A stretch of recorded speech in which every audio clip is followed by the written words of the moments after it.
Welcome back. I'm Michael Bull, and this is America's Commercial Real Estate Show. This segment is brought to you by Xceligent. Check them out. They have great building data in most of the major cities around the U.S. Visit Xceligent.com. Well, today we're talking about social media for your business, and this is America's Commercial Real Estate Show, and I am in commercial real estate, obviously, and I do have a pretty good social media following. I've been doing it for a long time, and I remember when I first started doing it, my brokers actually laughed at me, but I look at my brokerage practice as it's half consulting, advice, and the other half is marketing. We're marketing our services, we're marketing our properties for sale and for lease for our clients.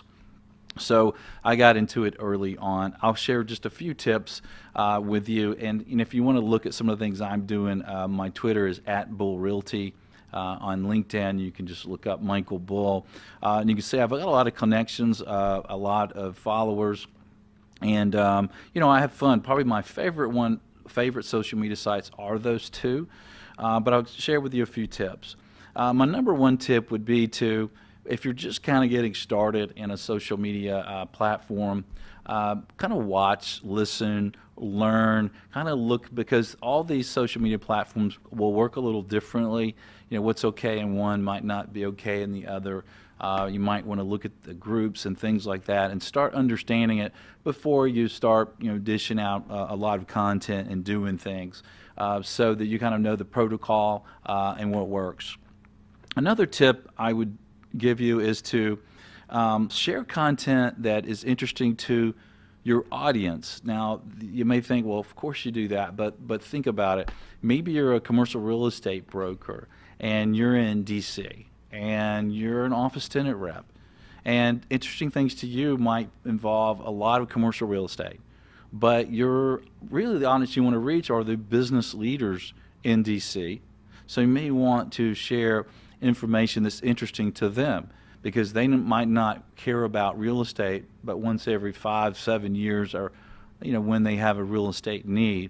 But they're always interested in HR. They're always interested in business in their city. They're always interested in being more productive. There's a lot of things that'll interest them that you may have a following and connections with them because you're sharing information valuable to them. So really think about your audience and who you want to connect with, and not just what might interest you. So think about that. Another tip, a number 3 tip that I would give you, is to provide some social in your social media. It's in the name, right? And we're talking about social media for business. So you may think about, providing information that's business oriented all the time. But also, people like to get to know you, right? You want to do business with people you like. You like to know that there's a person behind the brand.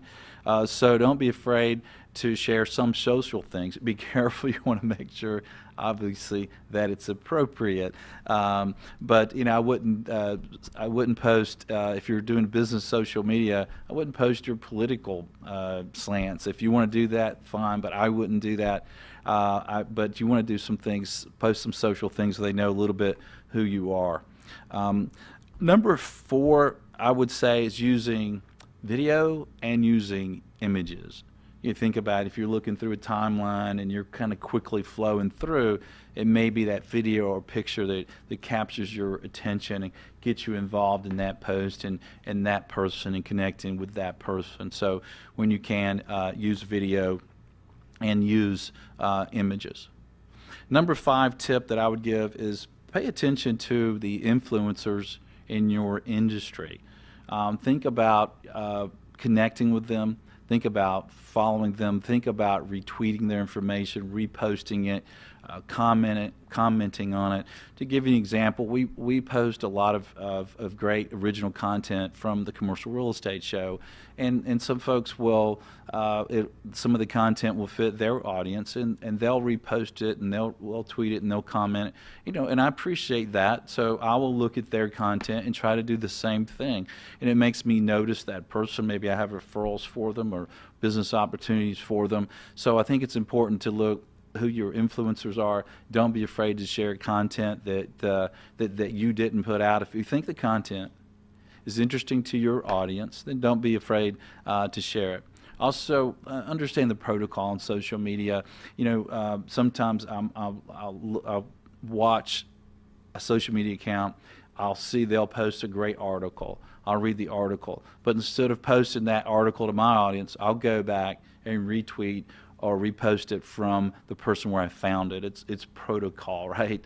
And then those people appreciate it, and it builds your influence. It shows that you're that type of person. And sometimes people will actually see it. If you're posting something that you're following someone else, and they post it, and then you post it right after, it could make you even look bad. So, use some protocol, use some of the courtesies that you would in everyday normal life. And if you want to look at the Commercial Real Estate Show, there's our social media, my social media accounts are there at creshow.com. And we were talking about content earlier. While you're there, there's a sector button.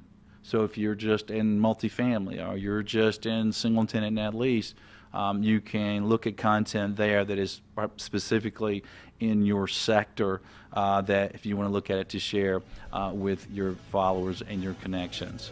Well, thanks for joining us today. If you join us on the radio station, on the iTunes, YouTube, the show website, we really appreciate you being with us. Appreciate you subscribing and sharing our content.